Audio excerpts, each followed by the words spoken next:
Oke, halo, assalamualaikum warahmatullahi wabarakatuh, Pak Imo, Pak Jenderal. Waalaikumsalam warahmatullahi wabarakatuh, Pak Agus. Gimana Pak Agus? Ya, mau tanya lagi, Mas, tentang pupuk ini apa ya? Yang apa ratingnya tinggi, Mas? Banyak yang terus komen. Mudah-mudahan bermanfaat ini, Mas. Nah, iya, Pak Agus. Ada pertanyaan yang sering, Pak, ini pupuknya asli apa enggak? Saya pupuk kok nggak ada responnya. Wow, gitu, Pak. Kok bobotnya tetap nggak naik? Kemudian kalau yang pupuk nitrogen nggak hijau, wah gitu. Jadi waktu kapan sih responnya itu yang benar itu, Mas Imo, terhadap janjang, terhadap berat, gimana itu? Oke. Jawabannya. Jadi Bapak Ibu sekalian, jadi respon terhadap pupuk terhadap ini ya, terhadap kondisi tanaman. Jadi ada 3 hal yang harus kita pahami bersama respon pupuk terhadap tanaman. Yang pertama adalah perubahan fisik daun, Pak Agus. Jadi perubahan fisik daun itu warna, terutama warna, Pak Agus.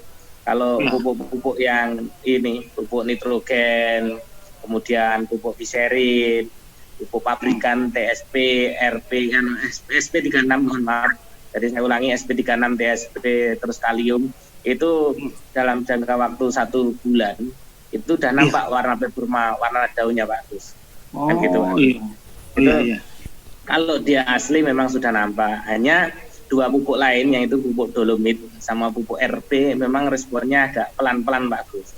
Karena memang dia kan perlu ini dulu, Pak Agus. Perlu apa namanya? Karena dia batuan, jadi perlu nyerapnya perlu waktu kan gitu, Pak Agus. Dan ya kondisinya memang seperti itu, tapi paling tidak 1,5 bulan atau 2 bulan juga sudah menunjukkan performa untuk perbaikannya, sudah bagus. Apalagi didukung dengan kelembapan tanah yang cukup. Itu yang pertama, Pak Agus, performa warna daun.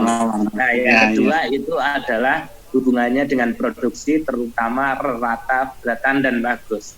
Jadi ada yang mungkin Pak Agus juga sudah bahas, itu namanya frutubans. Jadi di situ adalah komponen untuk mengisi menebalkan mesokrap kan gitu. Hubungannya dengan asimilat.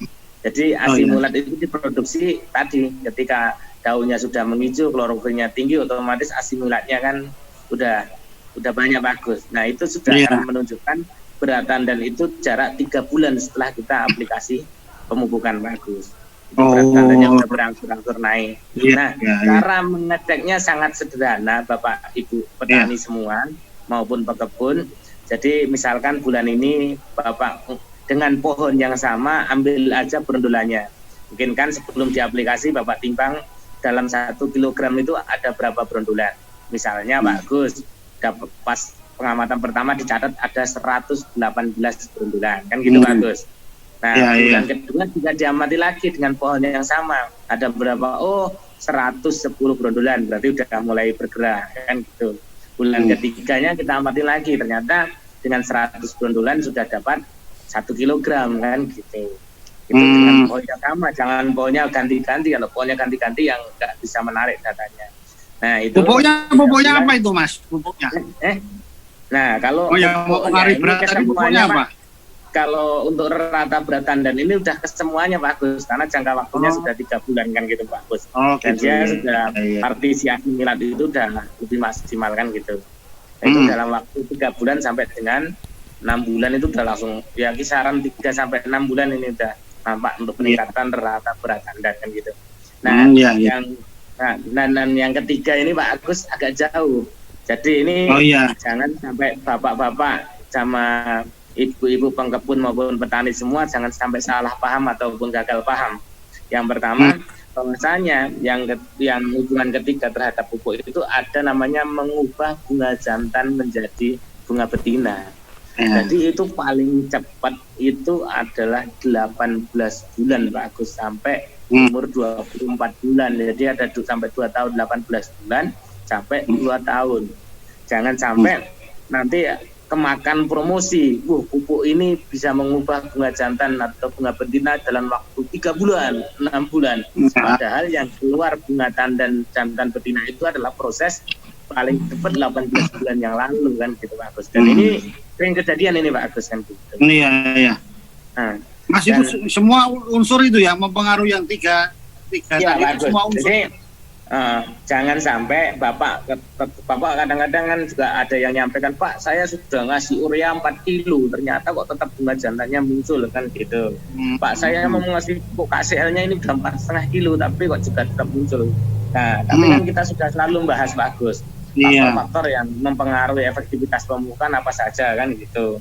Dan itu pasti tentunya juga akan mengambil risiko seperti itu. Jadi kapan terbentuk bunga betina itu ketika ketercukupan hara dalam satu tanaman itu cukup bagus. Apabila cukup, maka dia akan relatif mengarah ke betina. Karena perlu diketahui, setiap pelepah kelapa sawit itu pasti diikuti dengan keluarnya bunga bagus, walaupun belum tentu bunga jantan ataupun bunga betina. Tapi perlu diketahui, pada saat awal TBM TM1 maupun TBM3 kan sudah mulai keluar bunga yang mayoritas hampir 95 sampai 97% itu bisa bunga betina. Dan bahkan kita ketahui bisa sampai 3 lingkar itu adalah bunga betina. Memang karakternya seperti itu. Tapi berangsurnya umur sampai umur 10 tahun dia akan menurun Pak Agus. Nah, 10 tahun itu tinggal 50-50 Pak Agus. Jadi pelepah yang dalam 1 tahun bisa keluar 24 pelepah, maka potensi keluarnya bunga betina tinggal 50%. Nah, dari 10 tahun sampai 25 tahun ini yang harus kita jaga Pak Agus. Kondisi asupan makanan, ketersediaan hara di dalam tanah maupun faktor-faktor pendukung lain, sehingga harapannya berdasarkan potensinya yang 50% ini bisa kita peroleh semuanya kan gitu. Nah ini bisa dilakukan dengan data-data yang ada di bapak-bapak semua kan gitu. Seperti itu Pak. Mas berarti kan gini, kalau kurang makan, stres itu kan keluar bunga jantan, anaknya lanang Pak Mas. Ya Pak Bagus, ya sama Pak Bagus. Jadi kalau Pak Agus ini kan cewek semua kan. Nah berarti kecukupannya cukup Bapak, lah. Karena Bapak enjoy aja, tertawa aja makanya kan gitu, nggak stres kan gitu.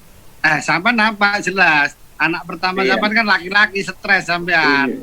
Iya stres Pak, karena ya itulah. Yang kedua kan udah perempuan. Karena Pak Agus terlalu enjoy itu, jadi dua-duanya perempuan kan gitu. Iya. Tapi kan keduanya perempuan Pak, berarti kan sudah menandakan sudah enjoy Pak Agus. Iya. Tapi ada yang pembahasan ini nggak berani bahas ini Mas, notulen kita stres ini Mas. Iya, itu Pak. Masa udah mau puasa lagi nih Pak, Lebaran nggak bisa pulang-pulang. Ya. Dilarang mudik loh Mas, dilarang mudik. Iya, tapi ya dekat dia Mas, dekat tadi itu. Jadi dia bahagia lah Mas, senyum ini sambil nyatet ya kan. Ya, halo Mas Dika. Nggak boleh stres Pak, biar ini. Oh iya nggak boleh stres. Biar perempuan anaknya. Iya. Jadi 3 hal itu tadi Pak Agus, mungkin Pak Agus bisa merangkum SMS-nya tadinya itu.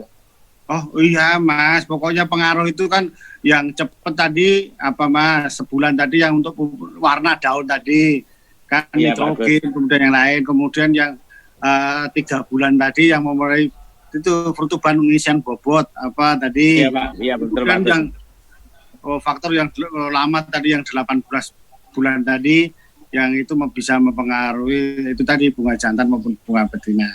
Kira-kira itulah responnya tergantung yang mana nampak tidaknya itu. Begitu ya kan Mas Imo, terima kasih sudah menjawab.